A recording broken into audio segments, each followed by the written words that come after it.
আপোনাৰ 5000ক 5 ভাগ কৰি দিয়ক 1000 কৰি পোষ্ট দিয়ক আপুনি ডিস্ট্ৰিক্ট বাইজে 200 বা 20টা 25টা বা 100টাই পৰিব প্ৰত্যেকটো বছৰ হ'ব না প্ৰত্যেকটো বছৰ লৰাবিলাকৰ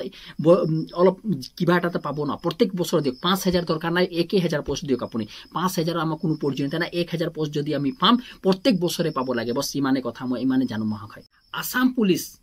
সৰ চাকৰি আমাৰ জীৱনৰ লগত হেতালি খেলিছে কিয় আজি কেইটামান পইণ্ট বিলাক কম যেটো কাৰণে আমাক হেতালি খেলা নিচিনা কৰিছে প্ৰথম পইণ্ট আপোনালোক মই কৈছো কথাটো কিমান সত্য আপুনি জনাব প্ৰথম পইণ্টটো হৈছে যে এটা পোষ্ট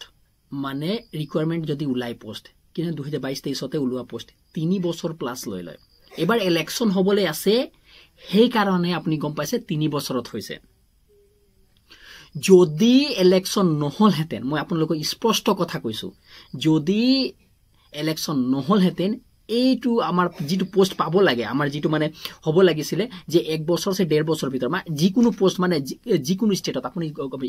এসএসসি জিডি নৰমালি এটো সেন্ট্ৰেলৰ এটা পোষ্ট হয় আপুনি ভাবি চকচোন 1 বছৰ এটা নলয় 1 বছৰ এটা নলয় কৈছো নহয় হেতি কেতিয়া কি পোষ্ট উলাব কেতিয়া নহব হেৰ পুৰা ক্লিয়াৰলি কৰিলে আপুনি উত্তৰ প্ৰদেশ পুলিচ চাই লওক দিল্লী পুলিচ চাই লওক বিহাৰ পুলিচ চাই লওক যি কোনো پر হিমাচল প্ৰদেশ পুলিচ চাই লওক গুজৰাট পুলিচ যি কোনো পুলিচৰ পোষ্ট আপোনালোকে চেক কৰি চাই লওক পুলিচৰ কাৰণে মই কৈছো বাকি বিলাক পোষ্টৰ মই কথা পাতিব যোৱা নাই আপুনি তেওঁলোকে কি কৰে 1 বছৰ হাইয়েস্ট মানে কি হয় 1.5 বছৰ ওচৰচৰি যায় 1.5 বছৰ নৰমাল হয় 1 বছৰ ওলাই যায় কিন্তু আমাৰ কি হ'ব একেটা পোষ্ট আপোনালোকে চাকৰি কাৰণে ভাবি লওক দে একেটা পোষ্ট প্ৰথমে 22-23 খোলাব যেতে ৰানিং হেক হ'ব তাৰ পিছত আৰু কেইটামান পোষ্ট মানে জয়েন কৰি দিব 200-300 মান পোষ্ট জয়েন কৰি দিব অলপ পোষ্ট বেছি কৰি দিব আমি লাগি যাম আমাৰ মনত বহুত ভাল কৰিলো ভাল কাৰ হল মানে মানি গৈছো ভাল হল ভাল কৰিলে মানি গৈছো যি বিলাক লৰা পাছ কৰিছে সেই বিলাক লৰাৰ কাৰণে বেনিফিট হল এই যে 10-11 লাখ লৰা যে আপোনালোক আসাম পুলিচৰ কাৰণে ৰানিং কৰিবলৈ বা ফিজিক্যাল কৰিব গৈছিলে বা 6-7 লাখ লৰা এটা যে ফিজিক্যাল কৰিব গৈছিলে সেই লৰা বিলাকৰ বেনিফিট সবৰে হৈছে নে হসাকি হৈছে নে আপুনি ভাবিছো যদি আপুনি 22-23 আপোনাৰ বয়স যেনেকা 25 বছৰ আছিল মানি লখা আপুনি নেক্সট বাৰ আপুনি নেপায় মানে লাইফত আপুনি 2-3 বাৰ হে আসাম পুলিচৰ মানে ৰানিং কৰিব যাব পাৰে ধৰি লওক যদি আপুনি 18 বছৰ বয়সত আপুনি দিছে তেনে হলে নাপাবই মানে 25 বছৰ বয়সত যদি আপুনি দিবলৈ যায় মানে আপোনাৰ কৰে যদি 25 বছৰ বয়স আপুনি আছে সেই সময়ত যদি আপুনি আসাম পুলিচৰ মানে এপ্লিকেশন দিয়ে তো আপুনি গম পায় 28 বছৰ বয়সত আপুনি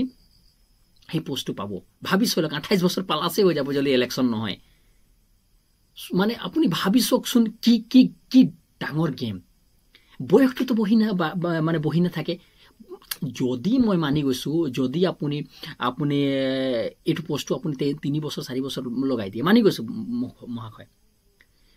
বয়সটো তো দিব লাগে ন 30 বছৰ লকে কৰি দিও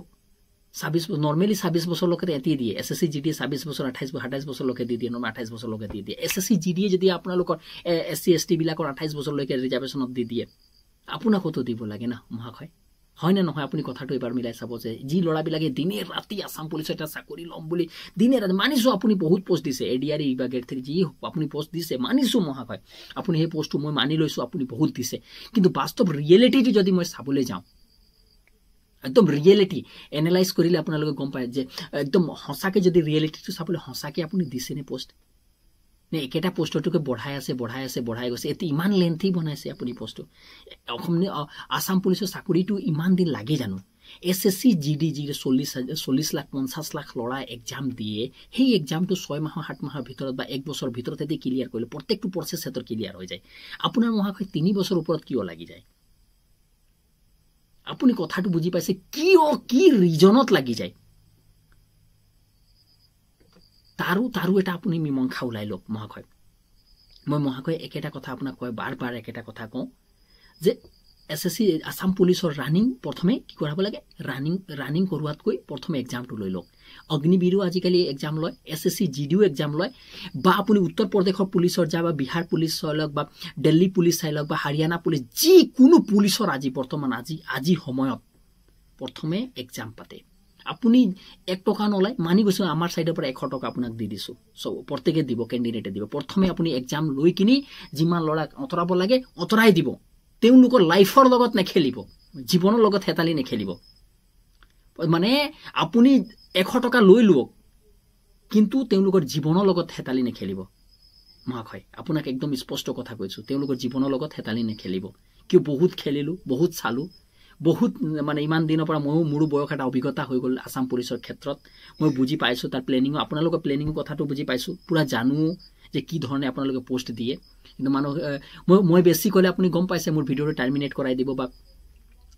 মোৰ চেনেলটো বৰবাদ কৰি দিব হেতু মই কথাটো জানো হেতু কথা মই ভয় কৰিবলৈ যাবলৈ নাই মই ভয় নকৰোৱে মই সিধা কথা স্পষ্ট কথা কাৰোব ভয় নকৰো একদম স্পষ্ট কথা আপোনালোকে জানেও যিবিলাকে মোৰ ভিডিঅ চাই সদায় এটা কথা মই স্পষ্ট মই একদম আপোনালোকৰ আগত কওঁ এইটোৱে কথা মেইন কথা বয়স এটা আপোনাক বঢ়াব লাগিব মাননীয় মহাশয় অন্যথা আপুনি বয়স নবঢ়ালে মানে আপুনি কি হ'ব নেক্সট আপুনি বছৰে আপুনি বছৰ নহলে 1.5 বছৰ 1.5 বছৰ ভিতৰত আপুনি পোষ্ট উলাই দিয়ক যেনেকৈ এটিআৰি উলিয়াই দিয়ে আপুনি বা এছএছসি জিডিএ যেনেকৈ ধৰণে উলাই কম পোষ্ট উলিয়াওক 5000 নালাগে আপোনাৰ 5000ক 5 ভাগ কৰি দিয়ক 1000 কৰি পোষ্ট দিয়ক আপুনি ডিস্ট্ৰিক্ট বাই 200 বা 20টা 25টা বা 100টাই পৰিব প্ৰত্যেকটো বছৰ হ'ব না প্ৰত্যেকটো বছৰ লৰাবিলাকৰ অলপ কিবা এটা পাব না প্ৰত্যেক বছৰ দিয়ক 5000 দৰকাৰ নাই 1000 পোষ্ট দিয়ক আপুনি 5000 আমাৰ কোনো প্ৰয়োজন নাই 1000 পোষ্ট যদি আমি পাম প্ৰত্যেক বছৰে পাব লাগে বস ইমানে কথা মই ইমানে জানো মহাশয় আপুনি কি কৰে নেজানো মহাশয় কিন্তু বিশ্বাস আছে না আপুনি মই মানে আপোনালোকক বিনম্ৰ অনুৰোধ জনাইছো মহাশয়